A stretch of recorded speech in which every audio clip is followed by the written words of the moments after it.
finish between Miami and Ole Miss. Hotty Toddy coming out there behind Pete Goldie.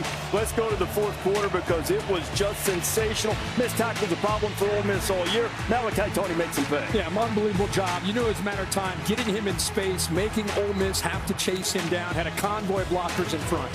Trinidad Chambliss behind Daquan Wright. Answer. Daquan Wright became his answer on that drive, and throughout the entire second half, Trinidad refused to quit.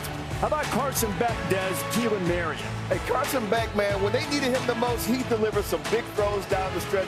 Very happy for Carson Beck.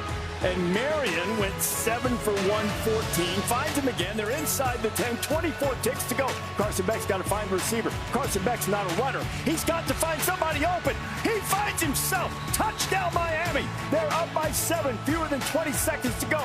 Now with 11 ticks left. 4-point game. Here's Trinidad Chambliss. There's Deshaun scribbling again. 17 yards. And now Ole Miss has a real chance. Carson Beck's playing. Chambliss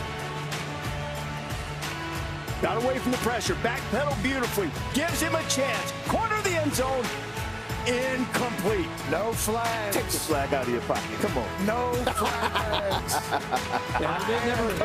They really never call those.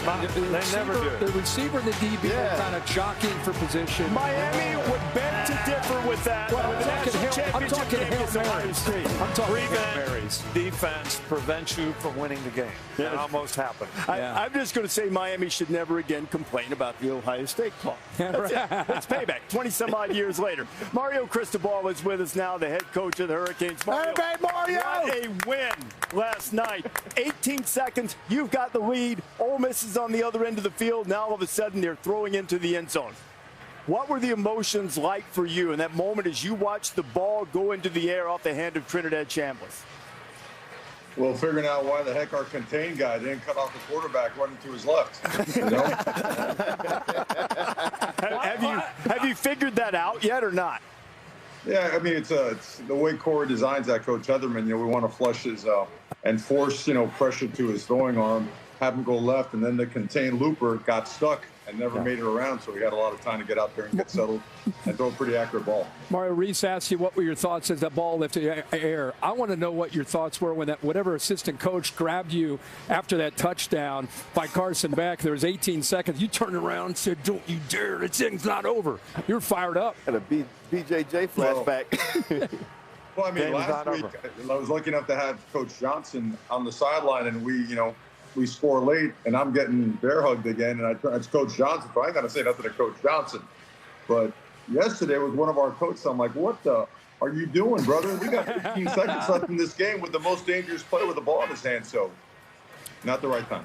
Well, Mario, I understand you're in the finals now, so I tried to call you and congratulate you today, but no callback. I get it. I understand. Big time now, no problem. Okay, I won't hold it against you. But I want to ask you, do you really think that I should handle this diplomatically on national TV or talk to you as if we're in a staff meeting in 2015, just the way there's some things you need to get fixed? How would you rather me do this? Well, I'm sure you've had enough time to think about it while you're getting your makeup done and your eyebrows trimmed. So whatever you feel is best, Coach, go right ahead. Yeah, but the one thing that concerned me in the game, is you dominated the game. Dominated the game. Your players dominated the game. And they kept shooting themselves in the foot. You didn't get stopped in the first half one time unless you stopped yourself with a penalty. 25-yard run, holding penalty. Holding or sack. And they converted those things into points, and that's what kept them in the game. You should have been ahead two scores by the half, no question about it. The 2 minute before the half where they stole 3 points, or if you don't have field position, it's not like 2 minutes at the end of the game. What the hell are you doing? We should have never let him get the ball back. All right, so. Coach, I hate to stop you, but let me correct you. As by your standards, and I'll show you your notebook if you want to, if you were under 45 seconds and at your 35, you try to pop a run or a screen, and if you do, you go. But with over a minute, especially over minute 10, your philosophy was be aggressive and try to get points, and that's what we did. So there you go. I need to see that. I may have changed my philosophy. Hey, Hey, TV's changed them, Coach. TV's changed them, Coach. You used to be about physicality. Now you like trick dick reverses and, I saw a flea flicker last night. I saw a third down and 2, some kind of bullshit. I've never seen before. Now, on that note, Coach, on that flea flicker, I think we all learned a new rule. I didn't know once the ball was handed off, you couldn't intentionally ground it unless, even if you're outside the pocket.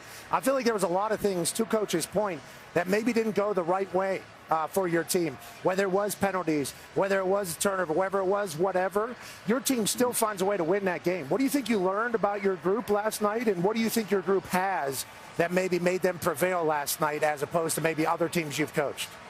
Yeah, they've gotten tougher and more resilient as the years gone on. These guys really like each other, and they work their butts off. I mean, our regiment, Coach Saban, you know what it's like. I mean, obviously, it's very similar to what we did under you at Alabama, and so they've grown to really trust each other, and they get after it. They love physical play. They love the physical nature of the sport, and they don't want to let anything get in the way of winning. And we shot ourselves in the foot, like you mentioned, but we also kind of have that mentality now where we feel that there's no bad play, no bad call, no injury that we can't overcome, and we want to keep that mentality going. That's the thing I respect most about your team, the resilience that they show to overcome adversity. Like I brought up all the bad things that happened, but they overcame them all. And the way you played back in the second half to come back twice in the game, I'm telling you, man, that's a hell of a job by you to get those kids to buy in and believe in that. Appreciate it, man. Coach, fantastic job last night. In the second half, you had a player, Xavier Lucas, who was he was ejected for targeting. I thought it was a bogus call, and I think that the problem with this whole targeting rules is that it's so subjective. The only thing that's not subjective is the actual punishment. With that being said, what were your thoughts as that was unfolding? And then moving forward, how are you guys going to address your secondary? Well, I mean, I just think it's that's a rough call to take, especially when you look at the angle of the player as the player catches the ball. No one can predict that guy's upper body is going to end up in that spot where this guy's trying to make a tackle. I mean, it's almost like a cut tackle at the time when he initiates, his progress towards the ball to the receiver. So, I mean, look, we obviously were banged up, and that's all right. We've got a couple extra days to heal up. And they know it's strap up, buckle up, man, right? Got to go. Bottom line is find a way. Got to go. Hey, Mario, I am saying something. I'm starting the cause right now that a player should not have to sit out if he gets a target penalty. They can fine them. They can do whatever they want, do like they do in the NFL. But the people who are coming to the national championship game to see the best players play, that guy should not have to sit out. There you go. Me we're already banged up as it is in the secondary, So. Yeah, another thing that we're going to put you in charge of, the pace of play, Coach, was such a massive thing. And Ole Miss wanted to have 90 snaps. You guys did such a great job, especially in that first half, of controlling and possessing the ball. Several long drives, 3 or 4 over 13 plays. I think you had 41 minutes time of possession. Can you talk about the importance of that aspect and not allowing Trinidad Chambliss and Ole Miss to kind of crank that offense up? No doubt it's the best defense you could play against them, right, is keep them off the field. And we felt with all their movements and all their stunts, some of the direct runs would hit better, but the wide zone stuff started hitting as well. The quick game hit, and we did, make them respect the game by taking some shots down the field. We did all the things that we were hoping to do, or most of them, except we weren't creating separation on the scoreboard, like Coach mentioned. And that was something that obviously, in the fourth quarter, the separation had to be created with some more explosive plays. Well, Mario, I know you have a little extra time. You won't have to travel. Some guys who've been under the weather will have an opportunity to get well. And 3 of Miami's 5 national championships have been won on its home field. You know a little bit about that as a player for sure, and we look forward to seeing you down there. Congratulations on a great win. Look forward to seeing you in the national championship game.